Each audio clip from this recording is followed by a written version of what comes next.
Bueno, muy buenas tardes. Vamos entonces a continuar con el tema de la fenilcetonuria o hiperfenilalaniniemias.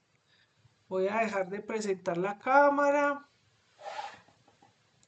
presento la pantalla.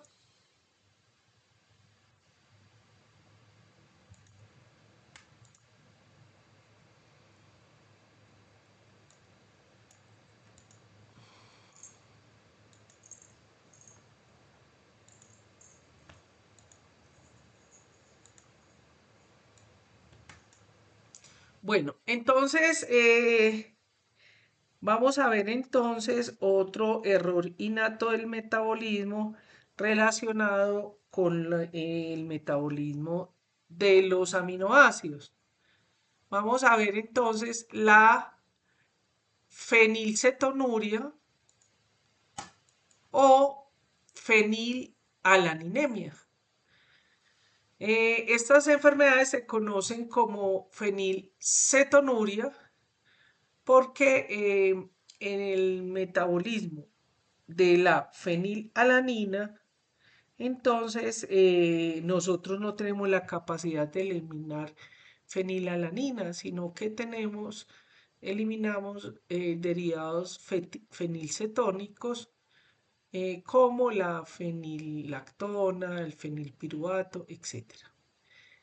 Estos, esta fenil, estas fenilcetonurias, perdón, esa fenilalanina, obviamente entonces se aumenta en sangre y lo vamos a conocer como fenilalaninemias o hiperfenilaninemias, o sea, aumento de fenilalanina en sangre.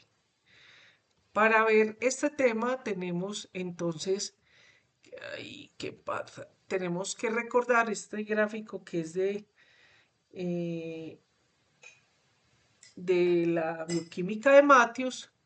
Recordemos que la fenilalanina entonces es un aminoácido aromático, es esencial, es decir, nosotros debemos consumirlo en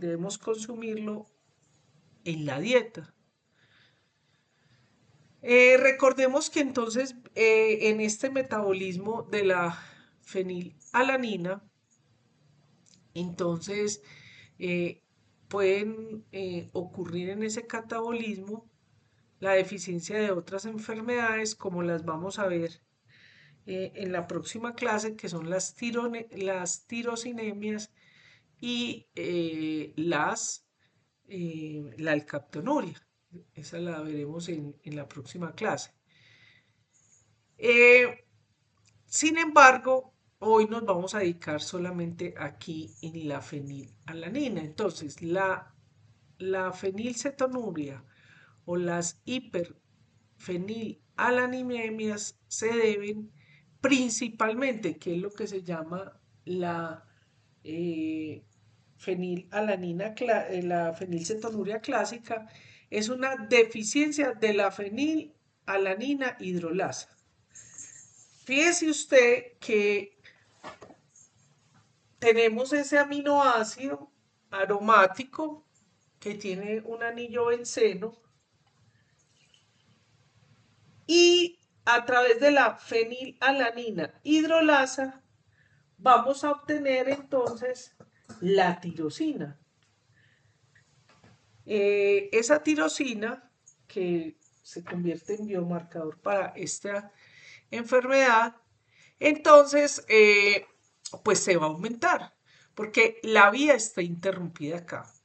La fenilalanina en sí mismo es, es tóxica para el organismo en sangre, incluso es teratogénica, ¿cierto? Entonces, pues es una de las enfermedades que es muy devastadora. Miremos aquí en la gráfica de Sadubray, ¿cierto? Tenemos entonces la deficiencia ya habíamos visto, de fenilalanina hidrolasa, ¿cierto? Que convierte la fenilalanina en tirosina, pero también tenemos otro tipo de fenilcetonuria, de fenilalanina, que es por deficiencia de la diopterina reductasa, BH4R, porque esta enzima necesita una coenzima y esa coenzima es la tetrabiopterina, tetrabiopterina H4, tetrabiopterina. Entonces, pues obviamente la vía va a estar interrumpida y esa también da una fenilcetonuria que es de mejor pronóstico. ¿Por qué? Porque una vez se da la biopterina, pues la enzima puede funcionar bien y pues puede estar normalmente bien. Recordemos que la tirosina es uno de los aminoácidos que es fundamental para producción, por ejemplo, de dopamina, catecolaminas, melatonina, serotonina.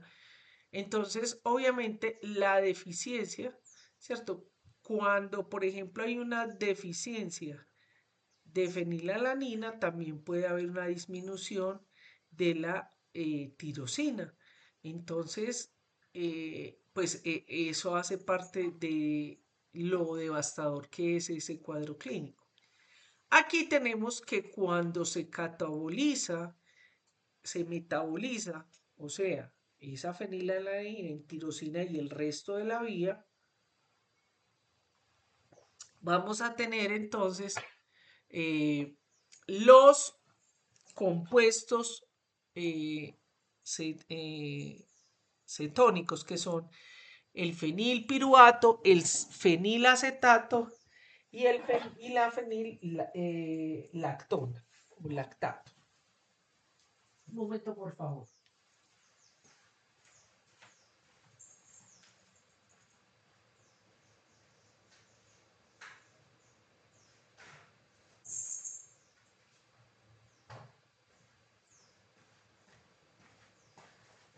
Bien, miremos en la siguiente diapositiva. Ay. Entonces aquí están las dos que vemos, pues para verlo en detalle. La fenilcetonuria clásica, que es por la deficiencia del... Ay, Dios, ¿por qué no pasa pues?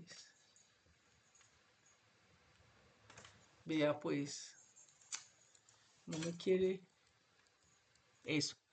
La deficiencia de la fenilalanina hidrolasa, ¿cierto? Que es la que convierte la fenilalanina en tirosina.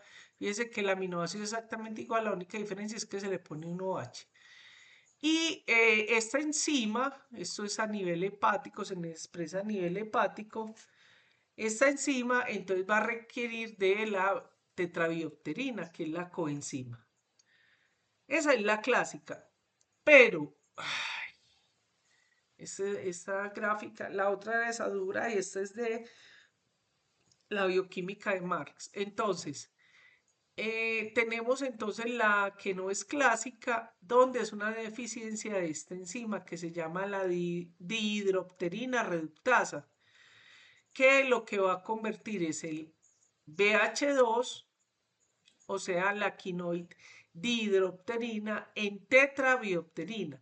Y esta es la que se utiliza como coenzima para que funcione, es dependiente de esta tetrabiopterina, hidropterina, eh, eh, la fenilalanina hidrolasa. Esa también provoca una fenilcetonuria. La fenilcetonuria fue descrita como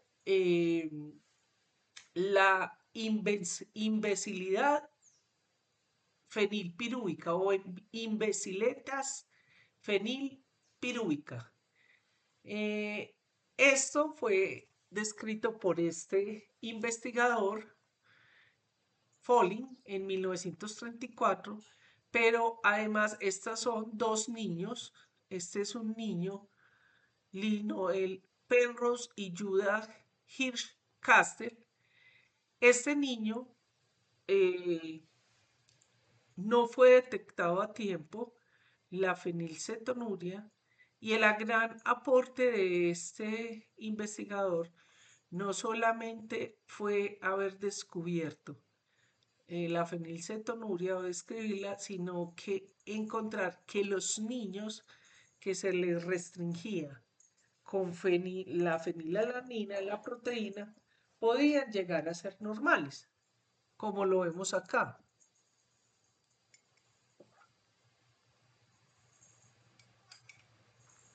Estos son los dos chicos en 1934, ¿cierto? Eh, que fueron diagnosticados ¿cierto? Antes de que se les diagnosticara, se les hace la restricción del alimento y pues crecen completamente normales. Ahora, esas fenilcetonurias, que es el nombre de la enfermedad por la eliminación de fenilpiruvato en orina, de todas maneras va a producir una fenilalaninemiia o hiperfenilalaninemiia, es decir, aumento de fenilalanina en sangre. Eh, cuando,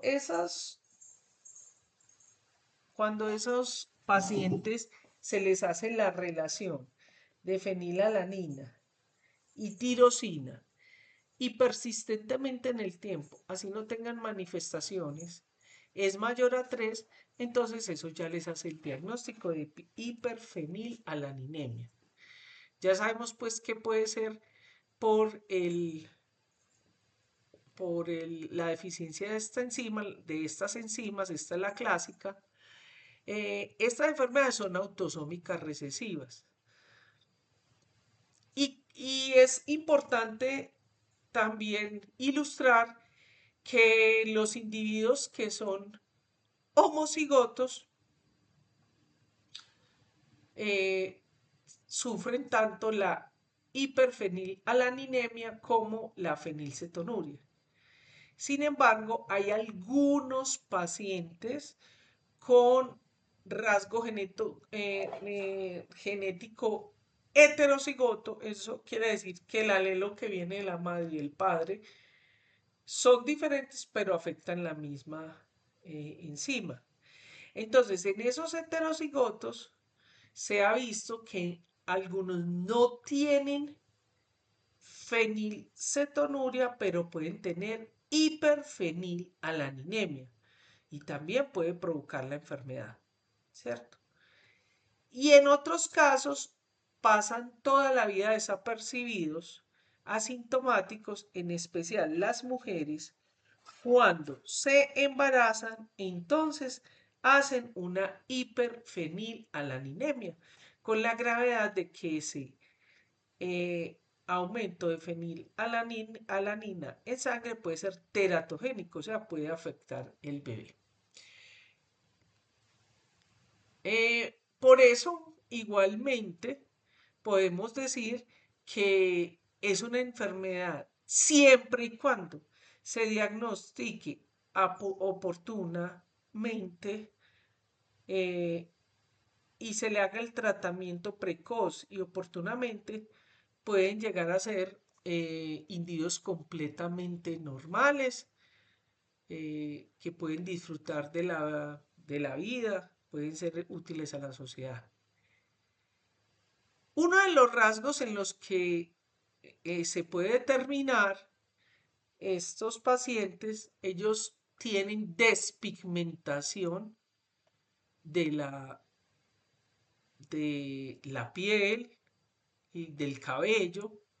Esa es una foto clásica, es una familia canadiense, madre y hermanito, ¿cierto? Fíjense que son caucasoideos, o sea, blancos, pero son de cabello oscuro. Sin embargo, la niña que tiene fenilcetonuria es rubia.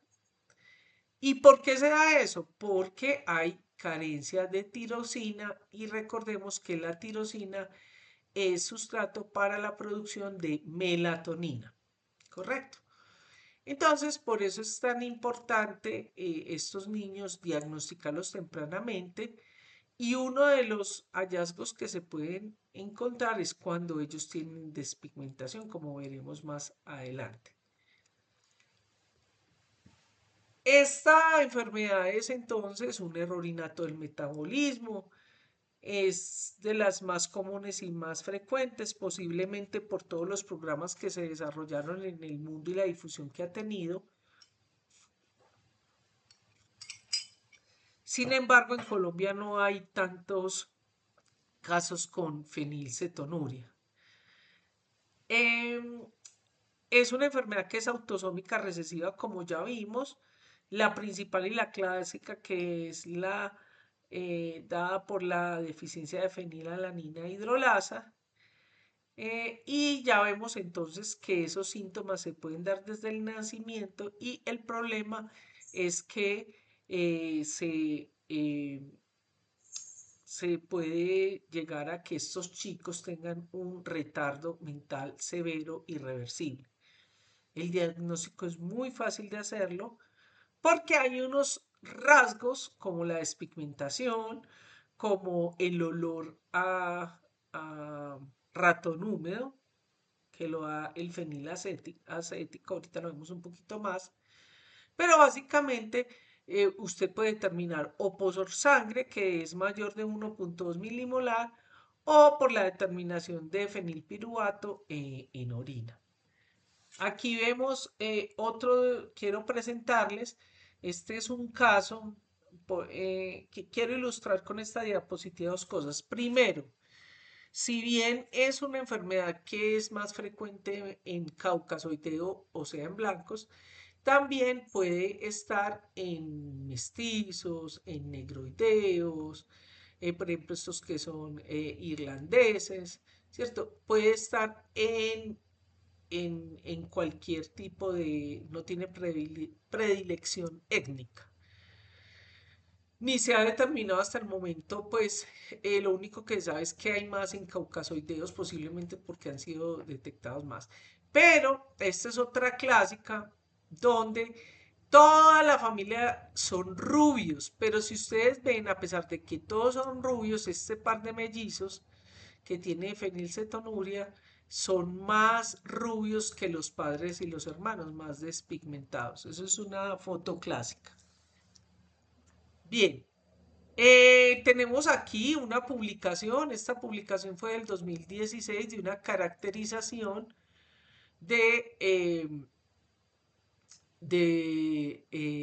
una familia con fenilcetonuria en Boyacá. Aquí está toda la genealogía, ¿cierto? Estos son los padres, ¿cierto? Heterocigotos y esta es la paciente, la paciente mayor, ¿cierto? Y vemos acá que, o sea, esta niña, fijémonos que acá todos, ¿cierto? Son despigmentados. Mire que hay alguno aquí que tiene estrabismo, ¿cierto? Y menos este niño, ¿cierto? Que no tiene la enfermedad, ¿cierto?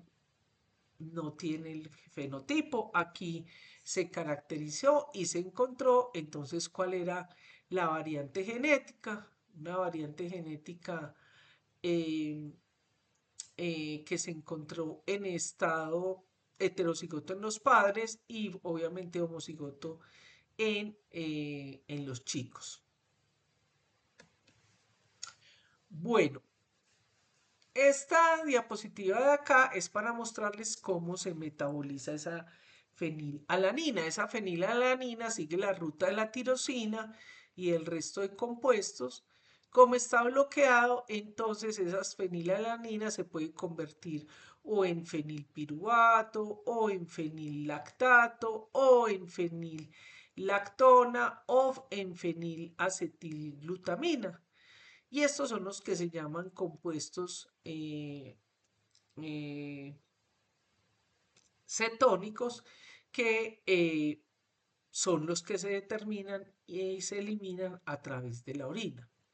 Ahora, el hecho de que esté disminuida o haya una carencia de esa fenilalanina, entonces reduce la cantidad y se vuelve la tirosina en esencial, o sea que hay que darla en la dieta.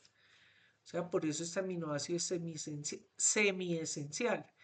Entonces, esta tirosina, como sabemos, sufre diferentes reacciones.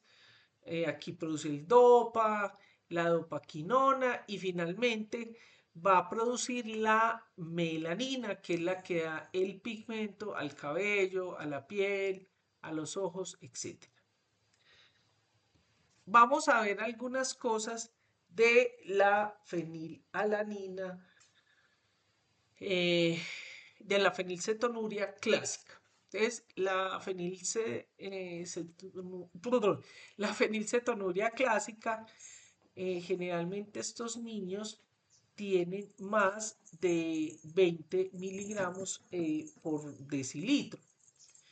Eh, Qué pena con ustedes, pero aquí me quedó volteada la foto, porque esta foto de acá es de la fenil cetonuria moderada, que miren que el niño no está despigmentado, porque en la clásica generalmente ellos tienen despigmentación del cabello y de la piel. Bueno, obviamente entonces la tirosina se convierte en un aminoácido esencial y generalmente lo tienen a menos de 2 miligramos por decilitro. La actividad enzimática es menor al 2% y no toleran la ingesta, pues, o toleran o sino la tolerancia a la ingesta, porque de todas maneras aquí hay que dosificar, porque la fenilalanina es un aminoácido esencial. Entonces tiene que ir siendo dosificado y tiene que, pues, no tolerar, la tolerancia a la ingesta tiene que ser menor a los 20 miligramos de fenilalanina por kilogramo día. Recordemos que estos niños están en crecimiento y desarrollo, entonces constantemente les van a tener que estar monitoreando, haciendo controles por el crecimiento y desarrollo para modificarles pues la dieta que tengan en fenilalanina y tirosina. Bien. Debe entonces, vamos a mirar entonces lo que se llama la fenilcetonuria moderada, que en estos casos algunos tienen o fenil hiperfenilalaninemias no, perdón, tienen fenilcetonuria y tienen hiperfenilalanemia, ¿cierto? La diferencia es la concentración que se les puede encontrar en plasma, que está entre 4 a 19 miligramos eh, eh, por decilitro, y la tirosina puede estar normal, es decir, no se encuentra deficiente, se puede compensar. La actividad enzimática es entonces entre el 3 y el 50% y la tolerancia de la ingesta es entre 20 y 25 miligramos de fenilalanina kilogramo día.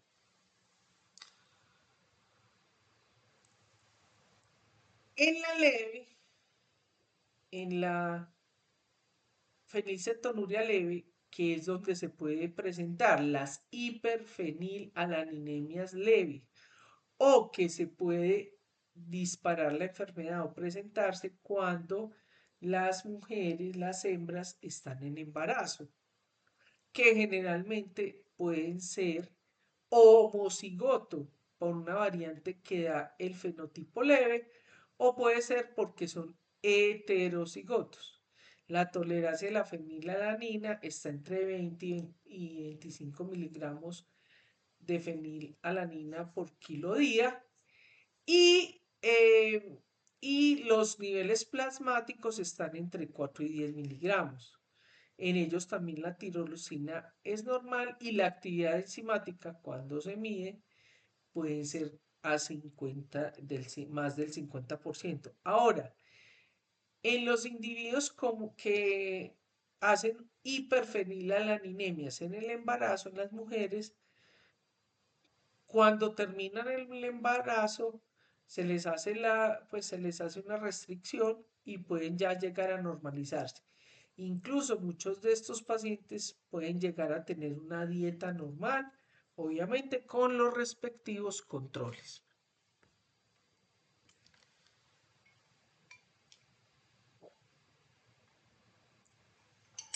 Ahora, la mayoría de fenotipos que encontramos, desafortunadamente la más agresiva, la más fuerte, que es la fenilcetonuria clásica, donde incluso pues, pueden presentar o todo lo que vamos a enunciar o algunos de ellos, como por ejemplo la microcefalia, no tienen contacto o interés con el medio, más o menos entre los 6 o 8 meses de edad tienen un retardo mental severo, tienen epilepsia con espasmos masivos y hiperarritmias, tienen hipopigmentación de piel y de pelo, ¿cierto? El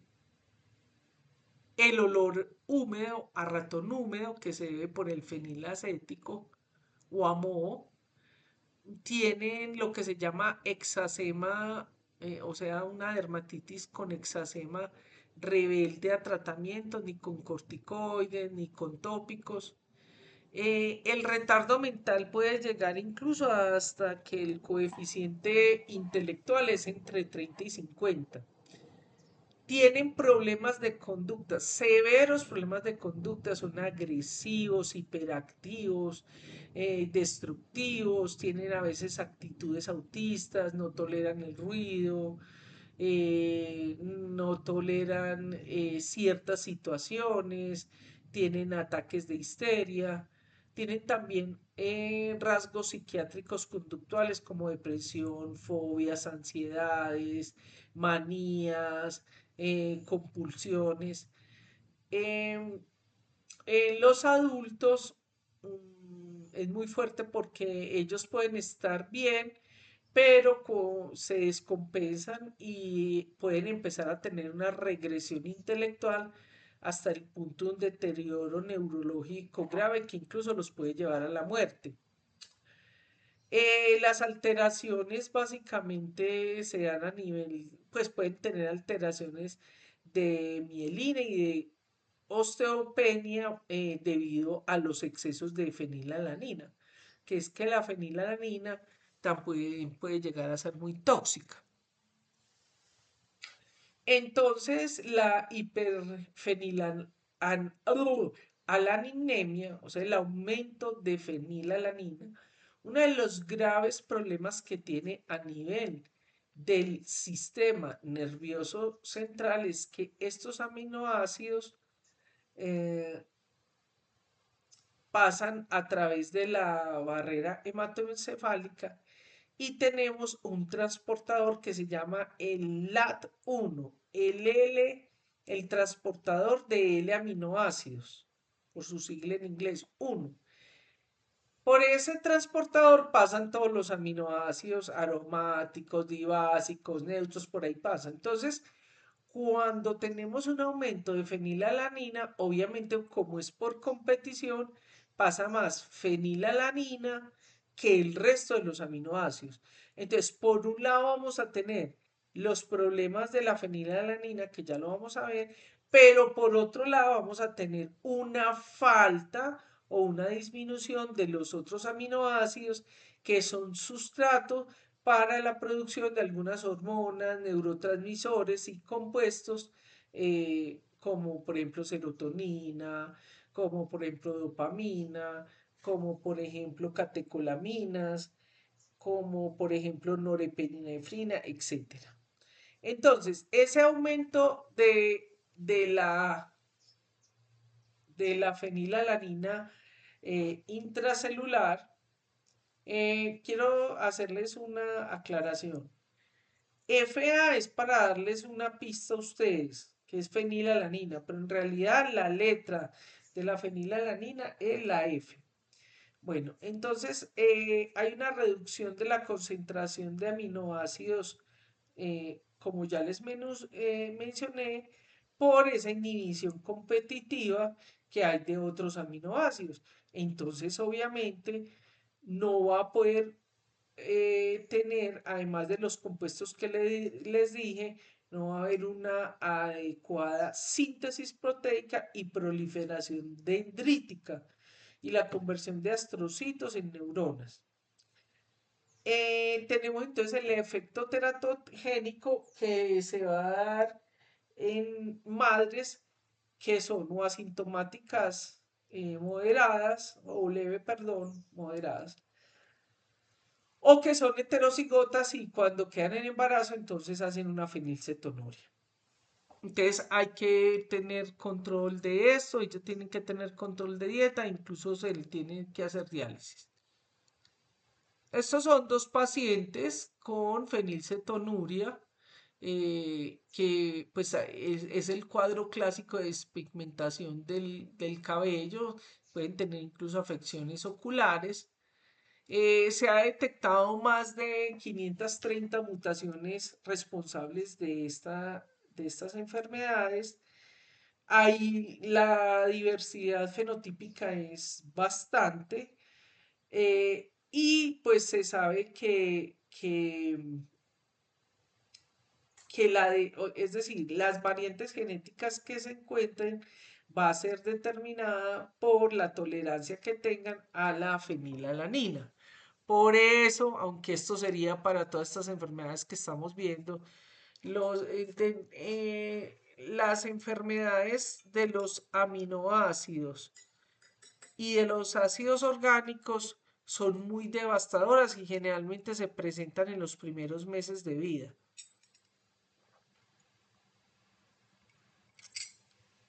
Bien, por eso el diagnóstico precoz antes del mes de vida permite prevenir todas las secuelas que hemos visto.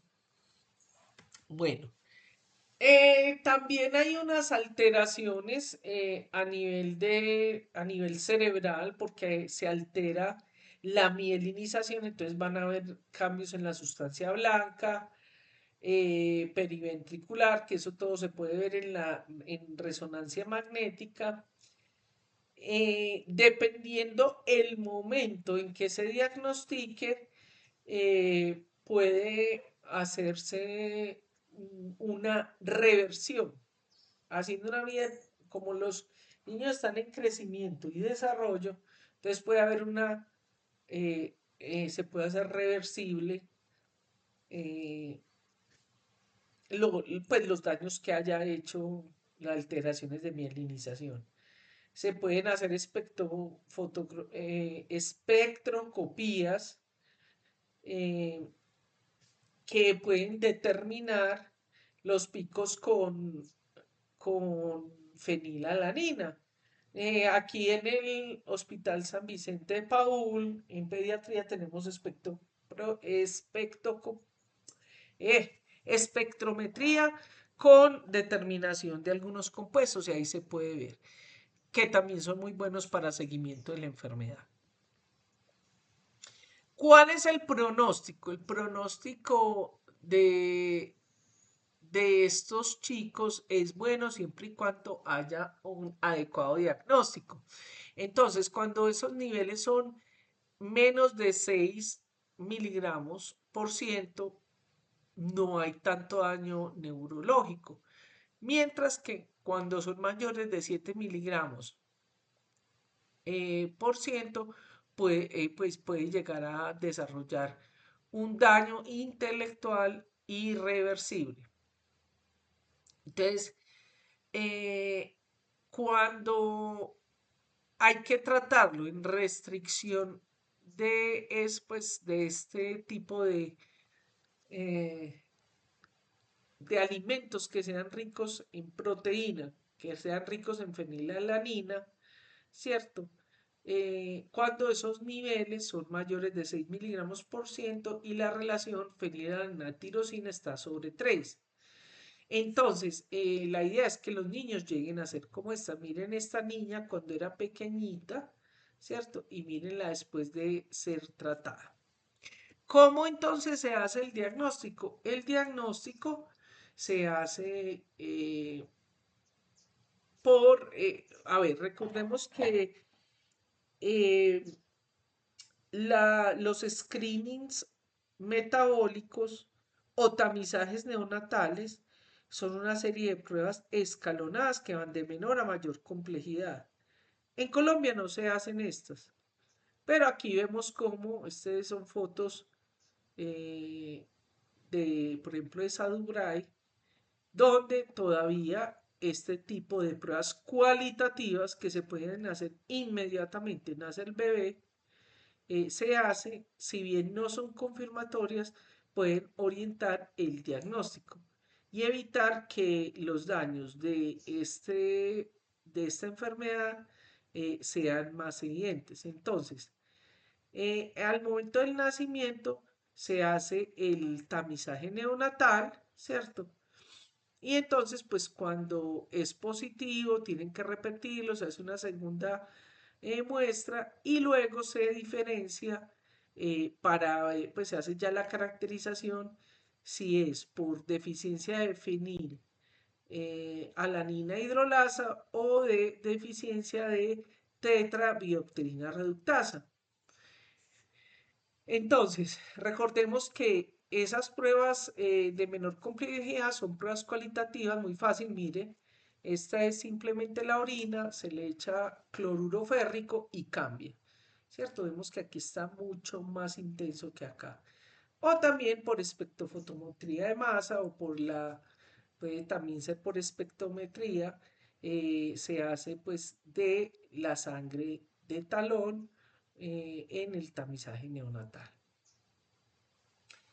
También ya se hacen pruebas que son las cuantificaciones en plasma que se hace durante, durante pues toda la vida para estar controlando, ¿cierto? Entonces, la determinación de terinas en orina, las actividades enzimáticas, que también pueden hacer el diagnóstico. Hay algunos países que lo tienen, ¿cierto? Sobre todo de la fenilalanina hidrolasa y de la dihidroopterina reductasa. Y pues, las variantes genéticas. Aquí vemos, quiero mostrarles, recuerden que yo hice un diplomado en el INTA de Chile sobre el diagnóstico y tratamiento de errores natos del metabolismo.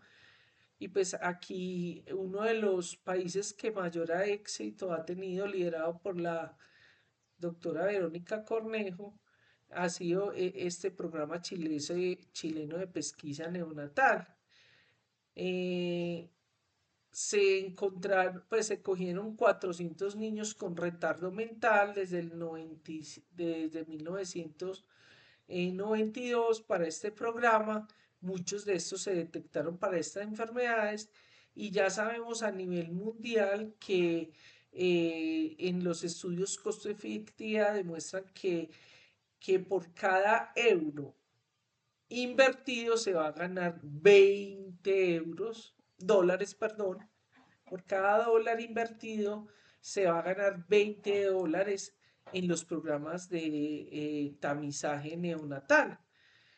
Básicamente porque estos niños pues pueden llegar a ser niños que diagnosticados, ¿cierto? Ay, no quiere pasar pues. Diagnosticados que al ser diagnosticados ya con el screening ampliado pueden llegar a ser niños completamente normales, ¿cierto? O sea, está este rango entre aquellos que mm, pues pueden quedarse así o llegar a la muerte o los que pueden estar completamente sanos. Existen algunas guías de tratamiento, ¿cierto? Cada país tiene su guía.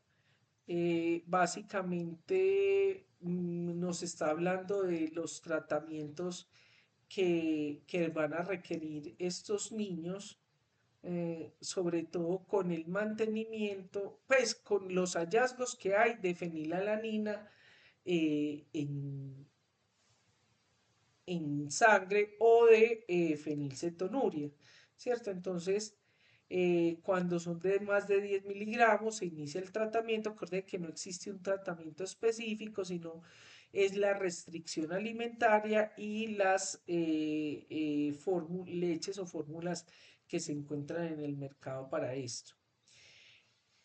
Eh, Estos tratamientos, tanto de la restricción de alimentos como de la administración de suplementos o fórmulas que tienen los otros aminoácidos, pero, o sea, por ejemplo, que les está dando tirosina u otros aminoácidos, porque ellos tienen una restricción casi que total de la proteína, entonces se les va a dar estos requerimientos, estos suplementos, para que ellos tengan un debido control de crecimiento y desarrollo.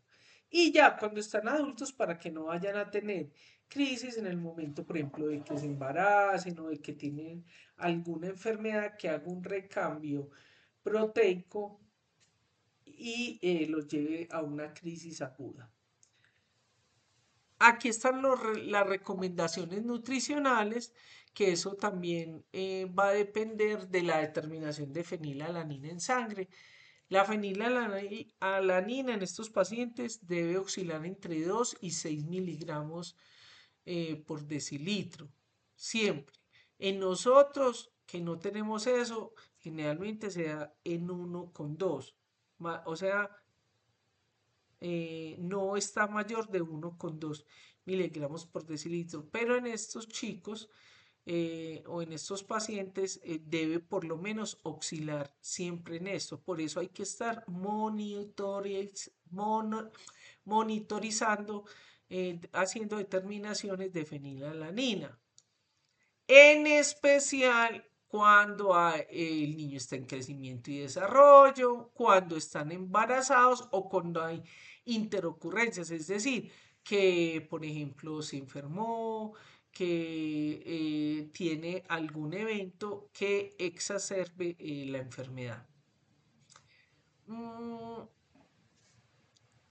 cuando los pacientes están, por ejemplo, en crisis o cuando, por ejemplo, se les han hecho algunos controles, lo ideal es que se vaya mirando, pues, por ejemplo, cuando les cambian de dieta porque creció. Entonces hay que hacer una medición a las 2 o 3 o 4 horas después de la comida para ver si tolero eso, ¿cierto? Y lo ideal es mantener los rangos normales de tirosina. Eh, hay un, Hay una manera que olvidé decirlo en el diagnóstico, que también que me acordé viéndola acá, olvidé decirla, y es que cuando hay la duda sobre esto, que esto se da sobre todo en los heterocigotos, o sea que no son síntomas, son asintomáticos inicialmente, es haciéndole retos. Eso tiene que ser en un entorno intrahospitalario adecuado, ¿cierto? Donde se les da un exceso de proteína, se les da hasta 500 gramos de proteína y se está midiendo cada 2 o 3 horas la respuesta de eso, y eso es una manera de hacer el diagnóstico. Bueno, hemos terminado. No sé si por ahí todavía sigue la señora Cerón. ¿Alguna duda, pregunta?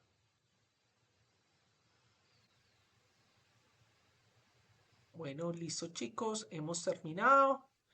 Eh, Recordemos que el examen es el próximo fin de semana, entonces va a incluir estos dos temas. Metabolismo. Hola, ¿cómo está? Va a incluir hasta fenilalanina. Fenilcetonuria. Listo. Bueno, hasta luego, señora Zenón. Gracias. No hay problema. Lo importante es que sea, además ahí queda el audio. Chao, que esté muy bien. Hasta luego.